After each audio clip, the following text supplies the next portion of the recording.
Hello everyone, we are going to do a lesson today in reading into writing, and we're going to be looking at script writing specifically.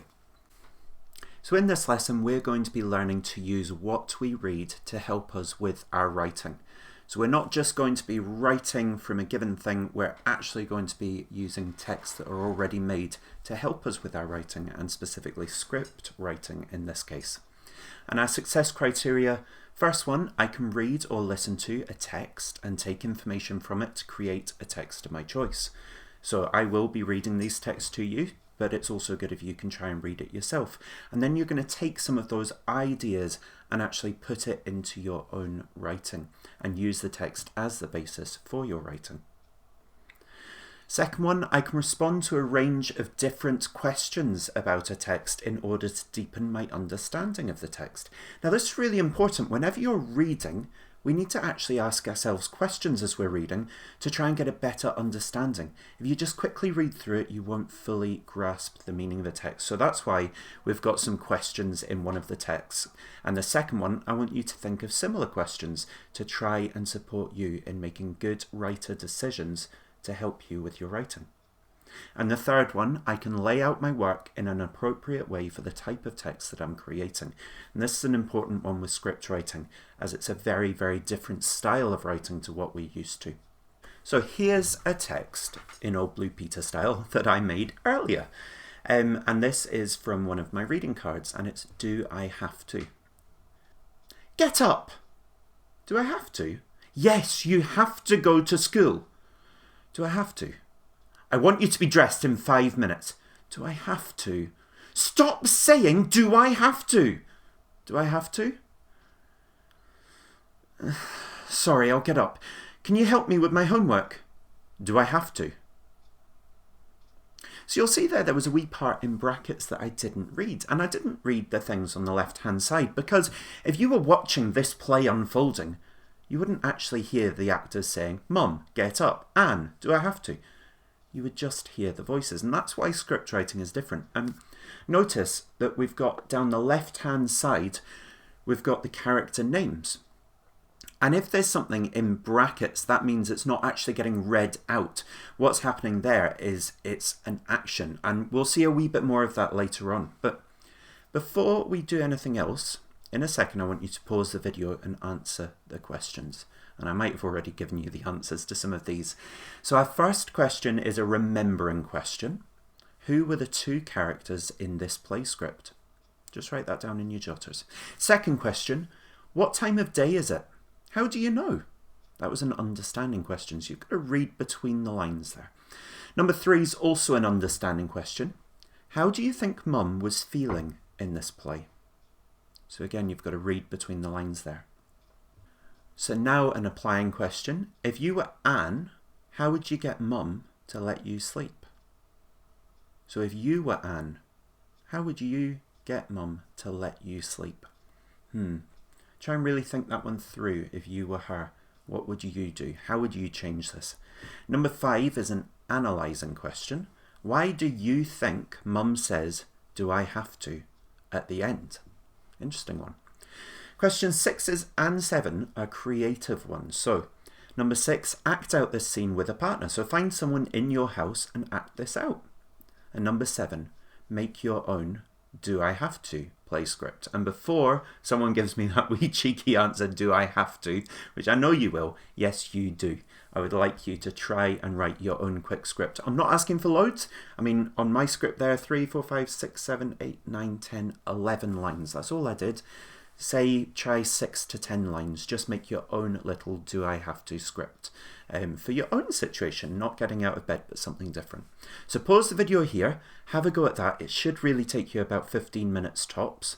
And then as soon as you've done that, unpause and we'll keep going. So here on the screen, we've got an example of a script, and it's just the start of Little Red Riding Hood. So we've got Mum and Red both in the living room. And if you notice at the top, we've got our scene number. We've got characters noted so that people performing the play know who's in this scene. And then we've also got a bit about the setting. And in amongst the dialogue, you'll see that there's even more about the setting. So I'm not going to read this one out loud to you. I want you to have a read of it yourself and have a look at the style. Notice the italic writing that I've got for little parts about the information. So instead of using brackets this time, I'm using italics. Now, if you're writing by hand, italics is a lot trickier, so I would recommend using the brackets. But if you're typing on a computer, italics is perfectly fine. So have a look at that structure. I'll pause the video just here, take a minute just to read through it, and then we'll come back to do the final part of this lesson. So hopefully that was easy enough to read for you, and you managed to get through it okay. Even if you couldn't understand all of the words, the part that we're really looking at here is the layout. So now we're going to go on to the final task. And this is actually a fairy tale by the Brothers Grimm. And it's called The Old Man and His Grandson. I've got to say, it kind of hits me here, this one. This is a very, very short fairy tale, but it's got a huge moral to the story. So I want you to really listen to it, read along with me, but listen, and maybe listen a couple of times. You might want to pause it, go back, listen again, and shut your eyes as well, to really try and get a sense of things like the setting, the characters that are involved, and just the whole meaning of it. The Old Man and His Grandson. There was once a very old man whose eyes had become dim, his ears dull of hearing. His knees trembled, and when he sat at the table he could hardly hold the spoon, and spilt the broth upon the tablecloth or let it run out of his mouth. His son and his son's wife were disgusted at this. So the old grandfather, at last, had to sit in the corner behind the stove, and they gave him his food in an earthenware bowl, and not even enough of it. And he used to look towards the table with his eyes full of tears. Once, too, his trembling hands could not hold the bowl, and it fell to the ground and broke. The young wife scolded him, but he said nothing, and only sighed. Then they brought him a wooden bowl for a few halfpence, out of which he had to eat. They were once sitting thus when the little grandson of 4 years old began to gather together some bits of wood upon the ground. "What are you doing there?" asked the father. "I'm making a little trough," answered the child, "for father and mother to eat out of when I'm big." The man and his wife looked at each other for a while, and presently began to cry. Then they took the old grandfather to the table, and henceforth always let him eat with them, and likewise said nothing if he did spill a little of anything. So as you can see, it is quite a sad tale at first, with a moral to it. And I want you to think now, what did it mean? Questions about it. Some of those words you didn't understand, go and have a look at them. Go find them, Google them. But what was the meaning behind it? What was the moral? Why did his son and his son's wife make him sit in a corner of the room? And why did they cry at the end? What questions can you answer and ask about this text to get more meaning? And that's why we had to think last time about those questions. Do the same sort of thing here. But this time, I'm not going to tell you questions to ask yourself. I want you to independently think of questions that will help you understand this story. And maybe if there's someone at home, they can try and ask you questions about it, give you a wee challenge. But after you've done that, your final task is to turn this story into a play script. So think about the setting. You don't have to write scene 1 at the top because it is only one scene. This whole story is one scene. But you'll need to write who your characters are. You'll need to set it. So put down what everyone's doing in this scene. You don't have to sort of make it over several days. It could just be in one setting. But turn this into a script. And this is the task that I want you to submit to your teachers. Submit a scripted version of this text. So pause the video here. Go away, have a shot at this. It should only take 15-20 minutes. It's not a long task. But do think carefully about it. So pause the video just now and then come back to us at the end and we'll have a quick plenary before we go.